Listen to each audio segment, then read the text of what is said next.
Hi everyone, delonewolf here and welcome back to the Sunday recap, my weekly vlog where I talk a little bit about my last week in games. Let's start with EVE Online, and it's been a pretty quiet week for me in EVE Online.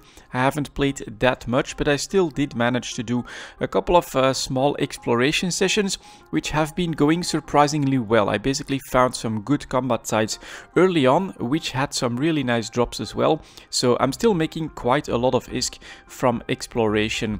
That is definitely still my tip at the moment. All of those faction modules are going for very high prices in Jita at the moment, and it's a great way to make ISK, especially once you find your way to one of the ships that do them very easily, like a Gila, like an Ishtar. Those ships are absolutely amazing, and at the moment my favorite is actually still the Ishtar because of the mobile tractor unit and the sentry drones. It is one of my favorite ways to do these combat sites. You go in there, you destroy everything, and when you get to the loot pinata, you just focus that one first so that the loot slowly is tractored to you. It's an awesome way to do these sites, and I absolutely enjoy it. Next week we'll have Operation Permafrost, of course, where, well, we already saw that on CC. It's gonna be very challenging. I think if you're looking for a solo activity, the easiest and the most accessible way to do that will probably be through the hacking mechanic. So you'll have 3 gates going in. On one side, I think the left side, you'll have a mining operation potentially. On the right side, you'll have a hacking operation, and at the center you'll have combat, and that will be very hard because yeah, those Mordu's ships do a hell of a lot of damage. I'm even thinking perhaps you should like try to take a buddy with defender missiles or something like that. That could be a cool way to try and counter the missiles from the Mordu's Legion, but yeah, know that this will not be easy. And for the combat part, honestly, I would practically recommend a Tech 3 cruiser because you need the speed, you need the tank, and you need the damage. And well, you know, the best combination of all 3, I think, is found in a Tech 3 cruiser. Next to that, we have all of the gifts, of course, that are coming at the moment. So still logging in every single day, trying to grab all the gifts. I think that's a good idea to try and do that. And next to that, well, we're still looking at the future, of course. For me, mostly on the radar for the future of EVE Online is the 64-bit client. I am curious to see what CCP can do with that, and if that can improve performance, especially in bigger fights. And there was one other thing that seemed potentially quite interesting. Oh yeah, the redesign, the rework of the agency. As you guys know, I tend to play solo in most games, but from time to time in World of Warcraft, for instance, I do join like an LFR or something like that. And if you could have an easy way of finding other players that want to do the same activity together with you through the agency, I think it's something that CCP wants to do, and yeah, I'm curious to see what they'll do with that as well.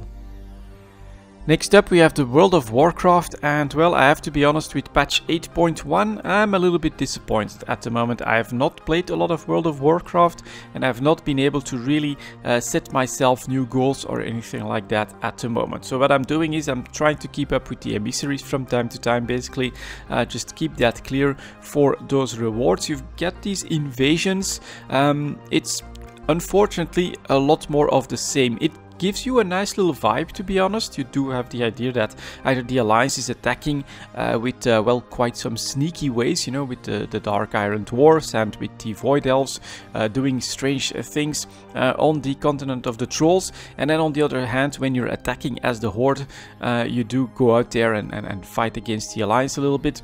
But outside of the vibe, it really doesn't feel that special. The worst part of 8.1 so far is that the rewards are not updated. All of this is still the same thing. And so because I kept up with the conquest points so well, none of this is actually rewarding. For the invasions, what you get is apparently always an Azerite piece. Well, most people already have the Azerite pieces that they want, and yeah, sure, you can now basically grind them down to the new currency, but I don't feel like starting that grind at this point, to be honest. And yeah, other than that, the rewards are still the same thing, around 270 item level, but that's really easy. You already have most of that through the conquest points for PvP, or of course through like rated battlegrounds or the the weekly caches that you get for the dungeons, for the mythic dungeons. So at the moment it just feels very unrewarding, and I see even less reason to put time and effort into the World of Warcraft. It was already running in maintenance mode, but you still made some gold and you made some Azerite power from doing the daily emissaries, and then with the conquest points you got decent gear, not the very best, of course. You're not putting in a massive amount of effort, but you were still getting decent gear. But now you're basically starting to be capped on that 270, 280 gear, something like that. And all the new stuff rewards exactly the same thing. So yeah, I gotta be honest here. My very first impressions of patch 8.1 is that I'm very disappointed. I did read somewhere that it's like somewhere in January when like the new raid or something like that comes out, that there'll be an update for the rewards, and perhaps the new Azerite system with the extra ability on the outside of the ring will make this a little bit more interesting. But at the moment, yep, I'm very disappointed, and I see very little reason to spend a lot of time in the World of Warcraft. So I think I'm basically planning to maybe do my mystery, try to log on every single day, but I'm not really sure like that I even want to keep up with the conquest points, because all I'm getting now is worse items than what I already have, and I am very, very unrewarding, I must say, this 8.1 patch so far. It's unfortunate, but you know, it's the reality for me. So then what did I do in that week with days off from work? Well, Path of Exile, the new Betrayal League, not going super hardcore for that. You know, it's not like I want to be in the top 100 or anything like that, or even complete all of the challenges, but I was having a lot of fun playing Path of Exile. I was watching Queen69 play Path of Exile, and it really motivated me to give it another go. And this time I took a different path. I basically took a beginner's guide, which was for the Magma Orb Totem build, and then I really tried to follow that guide step by step to finally be able to beat the 10 acts of Path of Exile. And that worked out. I played like probably 12 hours a day for 3 days straight, and I got through those 10 acts. For me it was a very pleasant experience. Now that I know that, yep, the Ascendancy is something that's really important, and you can already do that in Act 3 to get your first 2 points.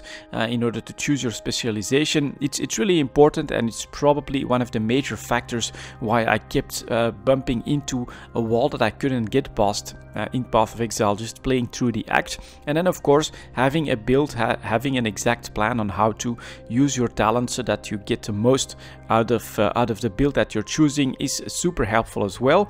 But I also found it that you know, you've got a couple of main abilities, of course, that you want to focus on and that you have to follow the guide for, but it still leaves you some armor pieces where you can try to be a little bit yourself when it comes to mostly the defensive abilities, the mobility abilities, and things like that. So it was a very fun experience, in my opinion, to do that. I also made a full series out of it. The aim for that, it's gonna be a weekly series showing you guys basically the progress that I made in every act. Is I think not for veteran Path of Exile players or anything like that. I'm very far from that myself, but it is more to try and give a series for players like myself that have always struggled a little bit with the complexity of Path of Exile, to give them like an example of, well, there you go, you've got a guide. You follow that guide through the act. That's how you're making progress, and without too much trouble you're actually beating the 10 acts and you're in the map business part of Path of Exile. And I think it's working out, and perhaps what I might do at some point, it really depends on how much time and effort I still want to put into Path of Exile, is to try other guides with different builds, because for me this is the most fun part of the game, when you really can see that your character is constantly progressing without having to do massive grinds, which is what I'm seeing Queen69 do, massive grinds for currency, and then you need to do trading, and you really need to be very careful with what you buy, what you sell, and all of that stuff. Basically, up to this point, beating the acts is a very fun experience, and still I think doable for a casual player. Once you go beyond that, I must say that Path of Exile has, for me personally, a bit of a too much complexity in it for it to stay fun, or for me to be willing to commit to Path of Exile.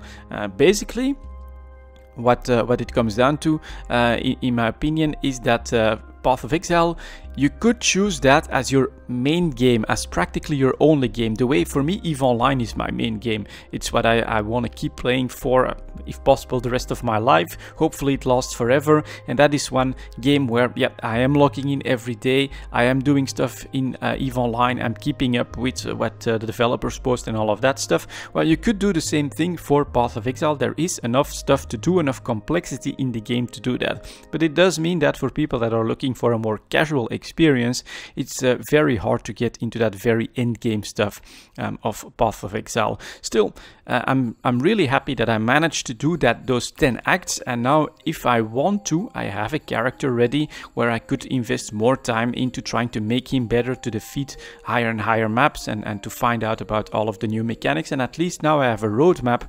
If there's a new league, for instance, and I want to put some more time in some Path of Exile, that, yeah, alright, I know that I can pick a guide, make a character, get to that point, and then explore what else is available in a Path of Exile. So it was a very fun experience. It's gonna be a weekly series. I think it's, well, yeah, it's exactly 10 videos because it's 10 acts, and I hope that it can be useful for people, especially that are new to Path of Exile, or that, like me, are struggling with basically getting a character going into that place where you're basically into the end game of Path of Exile. And that was my week in games, guys. Thank you very much for watching, and as always, I'll see you next time.